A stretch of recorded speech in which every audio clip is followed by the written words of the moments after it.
Fully funded program, $113,000 over 7 years, credit cards, parents cash. This is Kristine Daniel, the executive director of a small Iowa community daycare. And for nearly 7 years, not a single person checked the books she controlled. By the time someone finally did, $113,000 was gone. And look at somebody, look at the board that never showed up, look at the budget they handed to me. I kept this place alive. I kept the lights on for these kids when nobody else would. Charge by charge, in a small conference room in Cedar Rapids. Video games, clothing, home furnishings, charged to the operating card of a small Iowa community daycare. $113,829.73, siphoned over nearly 7 years from an institution that existed for one reason: to look after other people's children. The woman in this footage ran that daycare, and the math had finally caught up. Before we go any further, have you ever handed cash to a school, a daycare, a community program, and just trusted that it ended up on the books? Drop a comment and tell me. And if you're not subscribed yet, now's the time.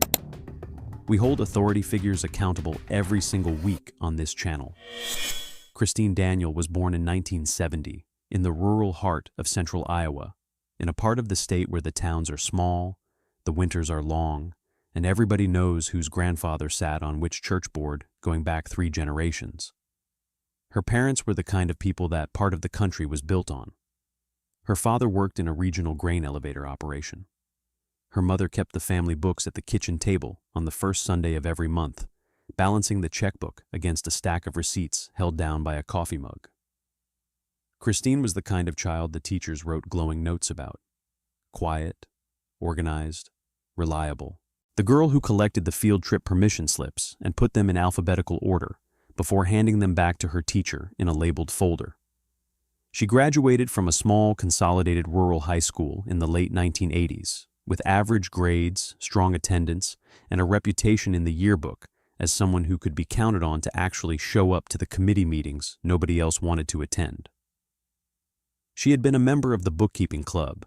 She had helped run the concession stand at Friday night football games.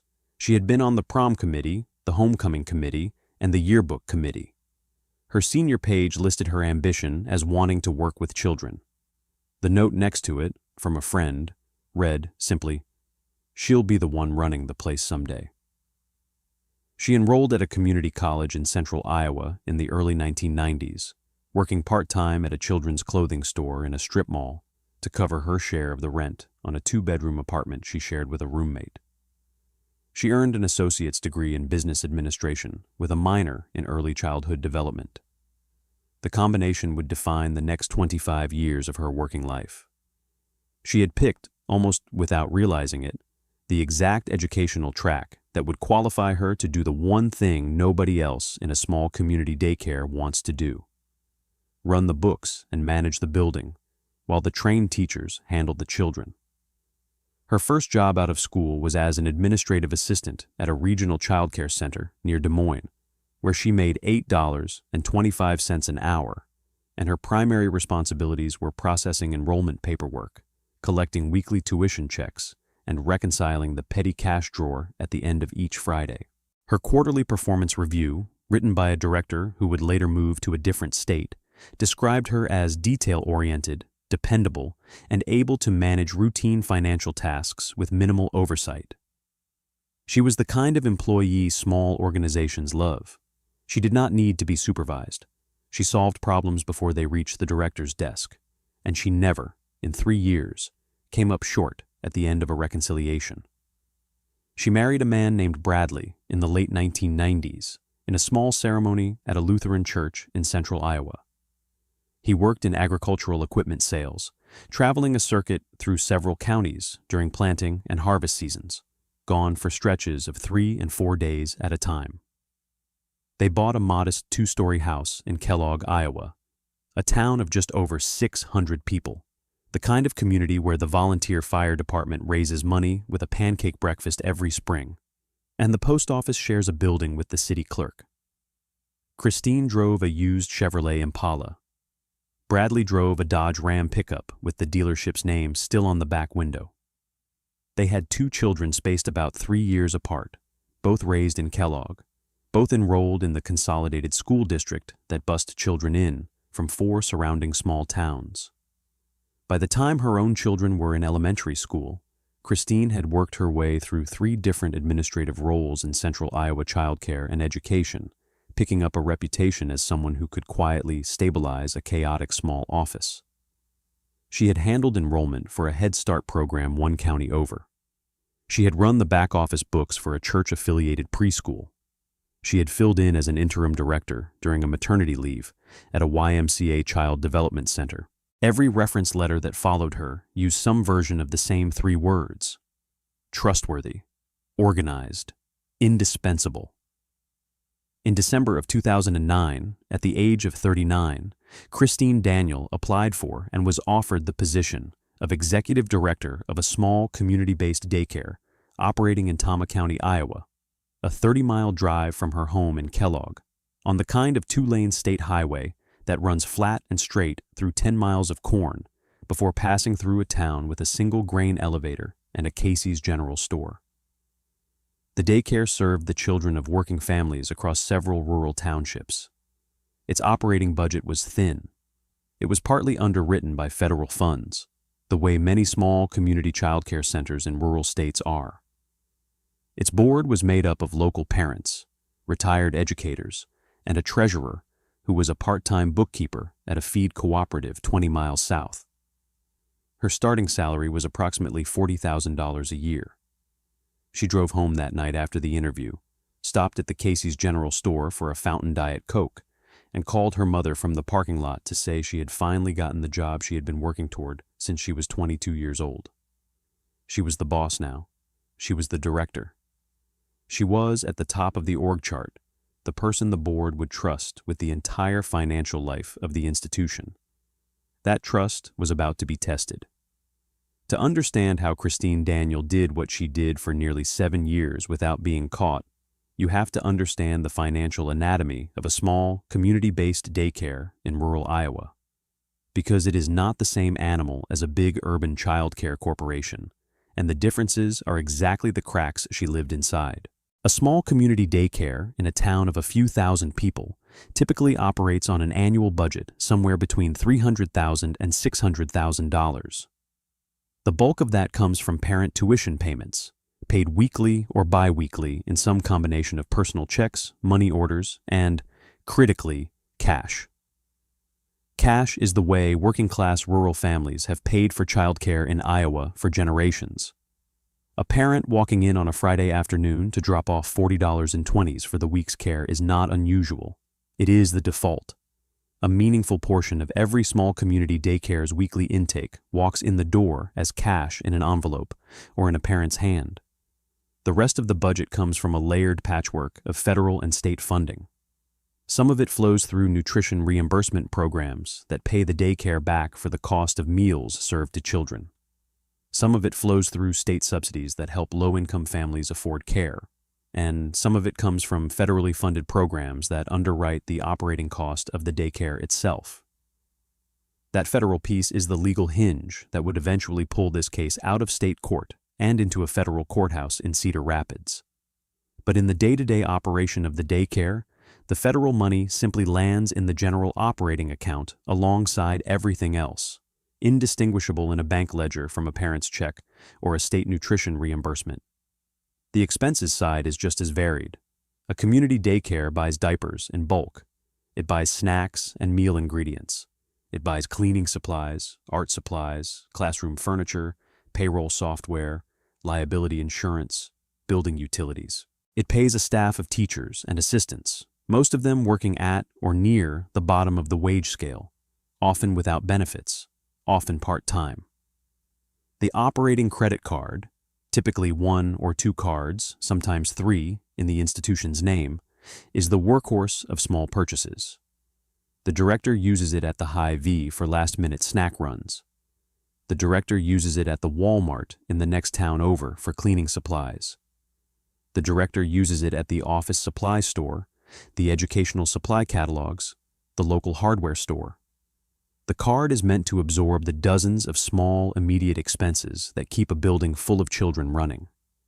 And here is the structural problem that every small community institution shares. There is no separate chief financial officer. There is no internal auditor. There is no segregation of duties between the person who brings money in, the person who pays money out, and the person who reconciles the books. Those positions exist at large institutions. They do not exist at a small daycare in a rural Iowa county.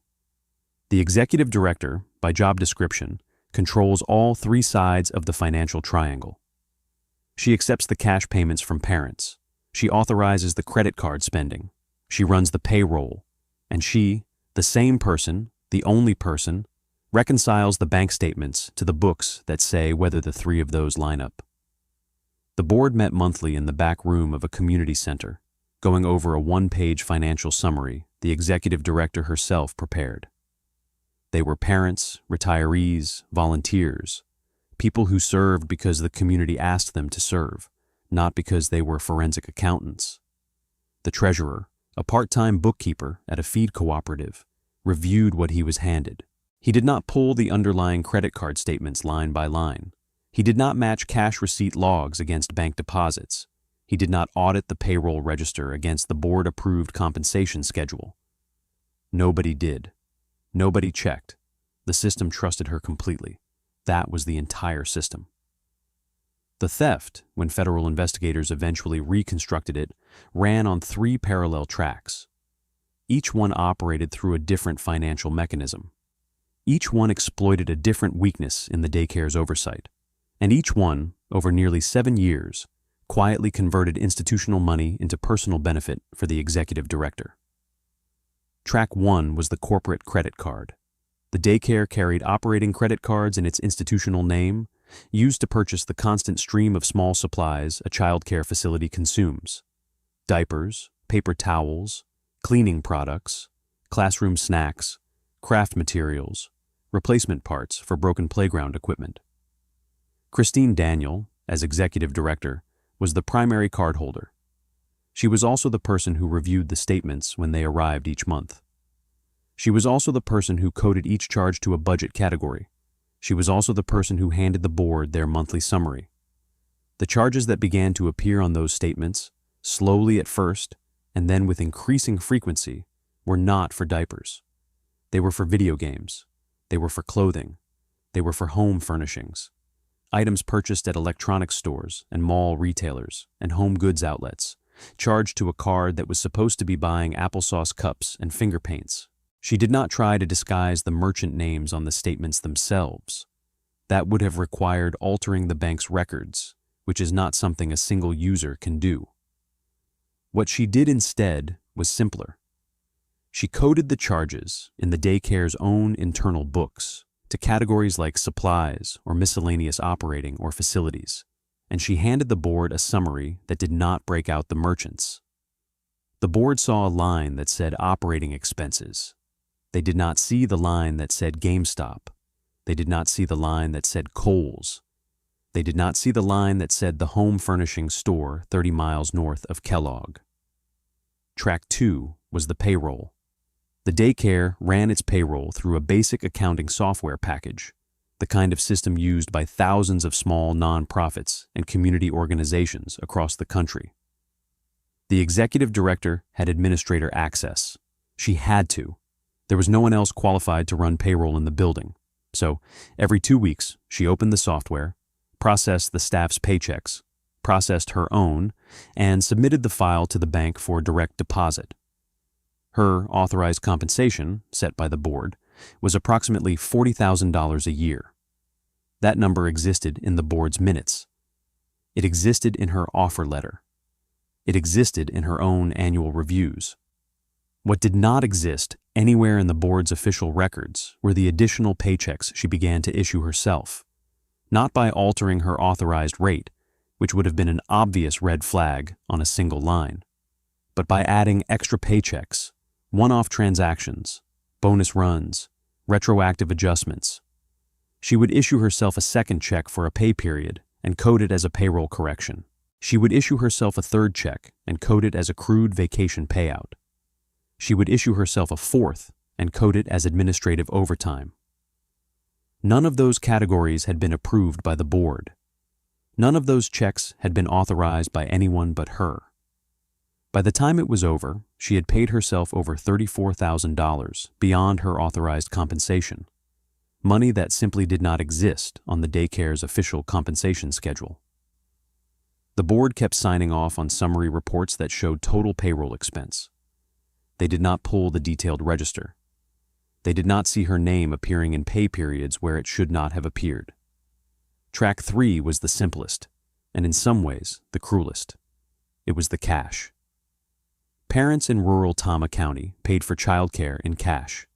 Not all of them, but enough of them, every week, that the daycare's intake included a meaningful flow of bills and envelopes, 20s and 10s and 5s, sometimes folded into a thank you card, sometimes pressed into the executive director's hand at pickup time with an apology for being a week behind. Working parents in working-class jobs, paying for the care of their toddlers in the most direct way a person can pay. The daycare kept a cash receipt log. The executive director was the person who maintained that log. She wrote down which parent had paid, how much, and on what date. She then was supposed to deposit those cash payments into the daycare's operating bank account, with the deposit slip matching the log. Some of the cash made it, a lot of it did not. Over the course of nearly 7 years, more than $42,000 in cash payments, money handed to her by parents who trusted that it would pay for their children's care, was never deposited into the daycare's account. It was deposited instead into her own personal bank account. The log, in her handwriting, sometimes recorded the payment. The bank, in its records, did not. The gap between the two, between what the log said the daycare had received and what the bank said the daycare had actually deposited, was the cleanest math in the entire scheme. $42,000 over almost 7 years.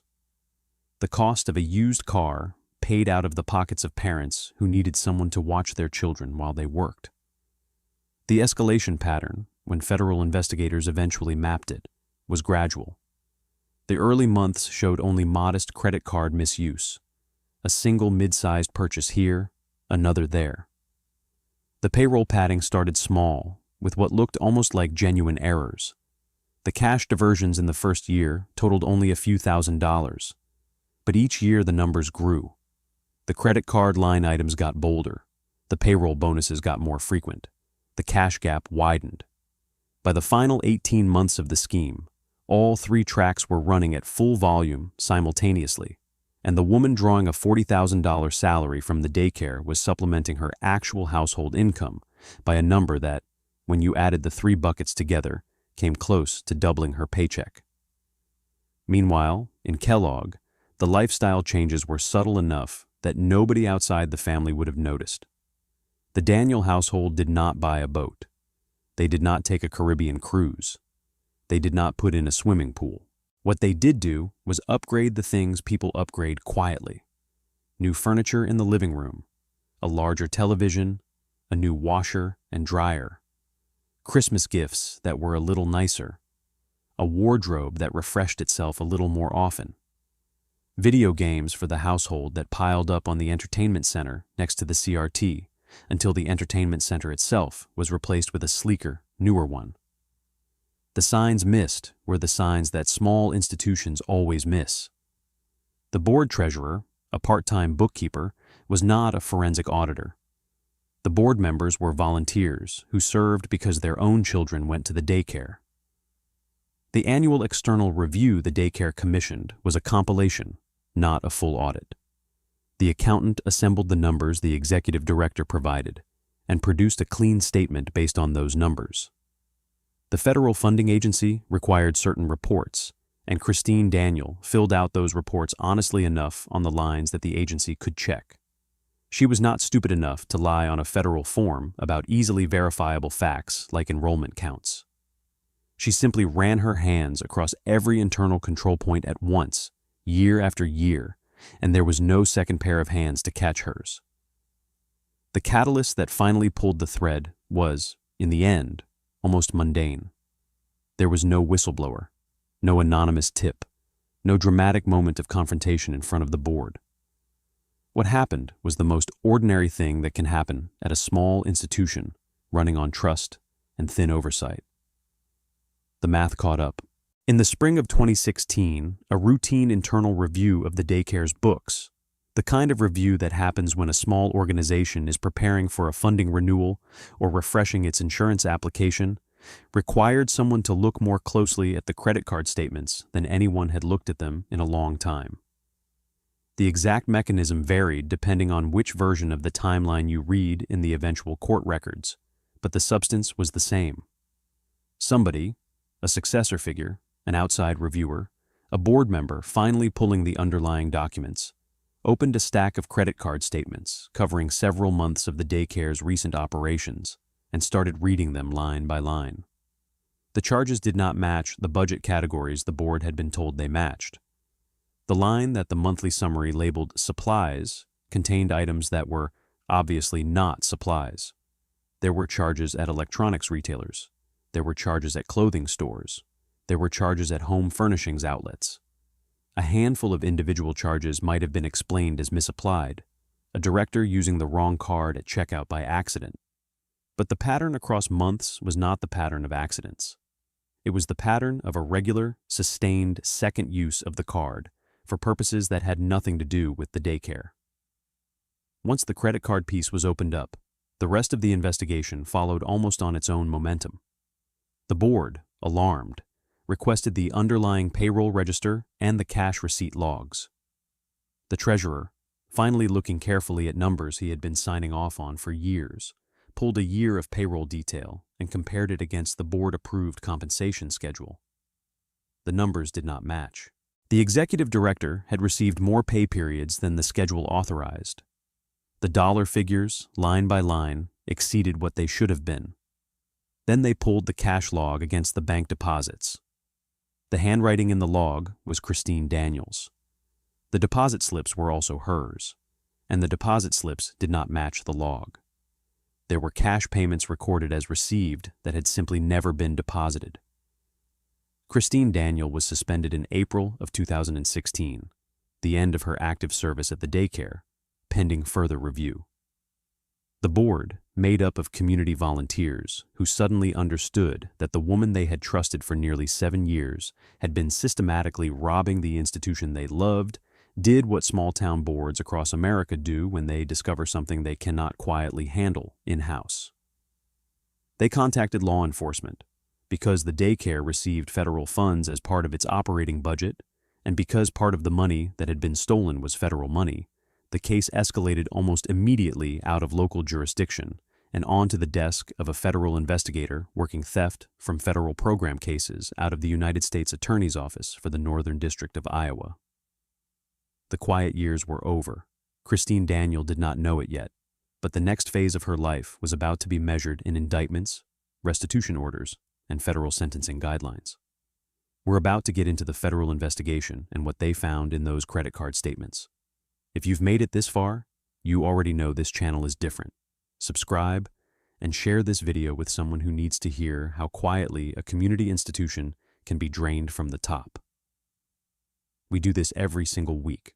The federal investigation that followed Kristine Daniel's suspension was, in its working method, exactly what you would expect a financial federal investigation to be. It was not dramatic. There were no wiretaps. There were no undercover operations. There was a desk, a computer, and a small mountain of paper, and there was a federal investigator who knew how to read the paper. The credit card statements were the spine of the case. Every charge had a merchant. Every merchant had a category. Every category could be compared against the daycare's actual operating needs. The investigator pulled multiple years of statements from the issuing bank, organized them chronologically, and color-coded the charges into 3 buckets. Legitimate operating expenses, ambiguous charges that might be either personal or operational, and obvious personal charges that no reasonable person could call daycare expenses. The third bucket was where the case lived: video games at consumer electronics retailers, adult clothing in adult sizes from retailers that did not sell children's items, home furnishings from furniture and home goods chains that did not sell classroom equipment. Item by item, charge by charge, the investigator built a year-by-year confession out of the bank's own records. The total in that third bucket came to approximately $33,000 across the nearly 7 years Kristine Daniel had served as executive director. The payroll piece came next. The investigator subpoenaed the Daycare's payroll software records, the bank's direct deposit history for the Daycare's payroll account, and the board's authorized compensation schedule going back to the start of Daniel's tenure. The math was straightforward. The board had authorized roughly $40,000 a year. The bank's records showed her receiving payments substantially in excess of that, year over year, through a pattern of extra paychecks, bonus runs, and adjustments she herself had entered into the system. The total in unauthorized self-issued compensation came to over $34,000 across the same nearly 7-year period. The cash piece was the hardest to reconstruct because cash leaves the least direct paper trail, but it leaves enough. The investigator pulled the Daycare's handwritten cash receipt logs in Kristine Daniel's own handwriting. He pulled the Daycare's bank deposit records covering the same period. He matched what the log said had been received in cash on a given week against what the bank said had actually been deposited that week. Some weeks matched, many did not. The investigator then subpoenaed Kristine Daniel's personal bank account records and found cash deposits, often within hours or days of the Daycare's logged cash intake, that lined up suspiciously well with the missing amounts. The total across nearly 7 years, over $42,000 in cash payments from parents that had been diverted from the Daycare's account into the executive director's own account. 3 buckets, 3 independent paper trails, one person at the center of all of them. The smoking gun, when prosecutors built their case, was the credit card statements. Not because the dollar figure was the largest, the cash piece was larger. Not because the betrayal was the worst. The cash piece, money handed to her by parents for the care of their children, was arguably worse. But because the credit card statements were definitionally itemized, every charge had a merchant. Every merchant had a name. A Daycare's operating credit card legitimately buys diapers, classroom supplies, snacks, cleaning products, payroll software, insurance. It does not legitimately buy video games. It does not legitimately buy adult clothing in the executive director's own size. It does not legitimately buy home furnishings for the executive director's own home. The statements were a year-by-year confession in itemized line form, signed by the merchants themselves. And once those statements were in evidence, denial of any of it became impossible. The total, when the 3 buckets were added together and verified against documentary proof, came to $113,829.73. The moment of confrontation, in this case, did not happen with a body cam at a front door. Federal financial cases rarely do. The confrontation happened in a quiet conference room with overhead fluorescent lights, 2 federal investigators across the table, and a defense attorney sitting next to a 48-year-old woman from Kellogg, Iowa, whose life was about to be rearranged for her. The investigators laid out the credit card statements first, in a binder thick enough to fill the table. They walked her through the categories. They walked her through the charges. They asked her, page by page, whether each line item was a Daycare expense or a personal one. "That's a personal one," she finally said about one of the early charges, her voice flat. "And this one? Personal. And this string of charges at this retailer over these 3 months?" There was a long pause. Her hands were folded on top of the binder. Her attorney touched her elbow. She looked down at the page. "Those are personal too," she said. The investigators moved to the payroll register. They showed her the board's authorized compensation schedule. They showed her the payroll software's record of every check that had actually been issued in her name. They showed her the difference. "Did the board authorize these additional pay periods?" one investigator asked. "No," she said. "Did you issue them?" "Yes."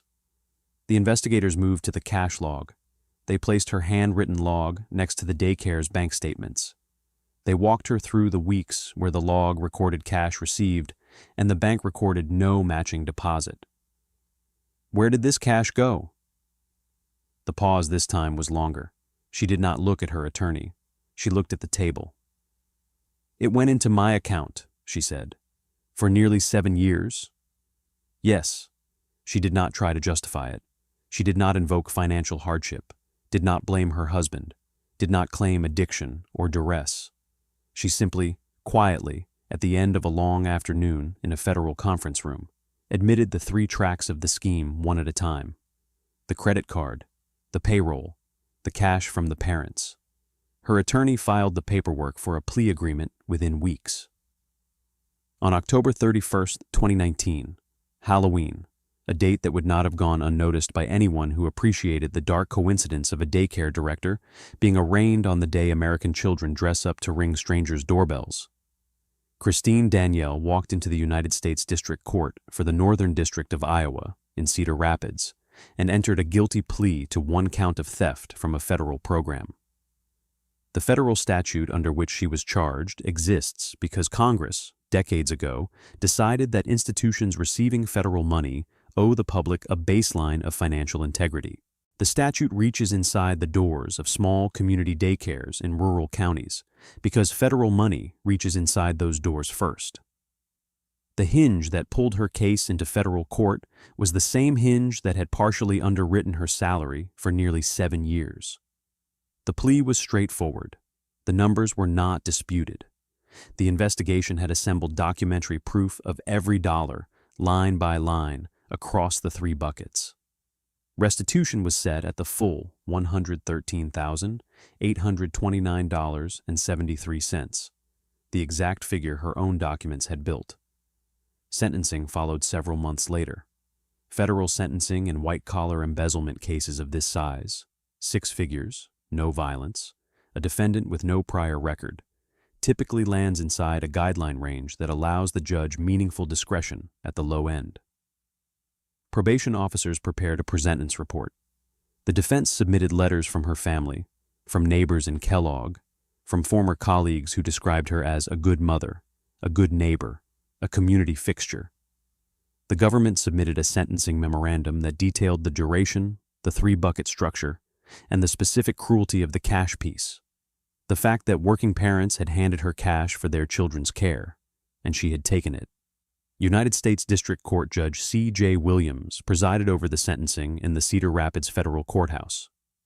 Judge Williams, when he delivered the sentence, addressed both the defendant directly and the broader institutional question her case raised. He noted that the harm in this case was not measured in the dollar figure alone. He noted that the daycare served working families. He noted that the cash payments she had diverted had come from parents handing money over for the care of their own children, and that the federal funds she had drained had been intended to underwrite that care. He noted the duration, nearly 7 years. He noted that the defendant had occupied a position of total financial trust at the top of a small community institution and had used every angle of that trust as a tool. He observed that there was no single dramatic theft in the record. There was instead a methodical, year-after-year, 3-bucket pattern that could only be described as a deliberate and sustained betrayal of the institution she had been hired to lead. The sentence was 8 months of confinement. 4 of those months would be served in federal prison. The remaining 4 months would be served in home detention. 3 years of supervised release would follow. Restitution of $113,829.73 was ordered, payable over the term of supervision and beyond, if necessary.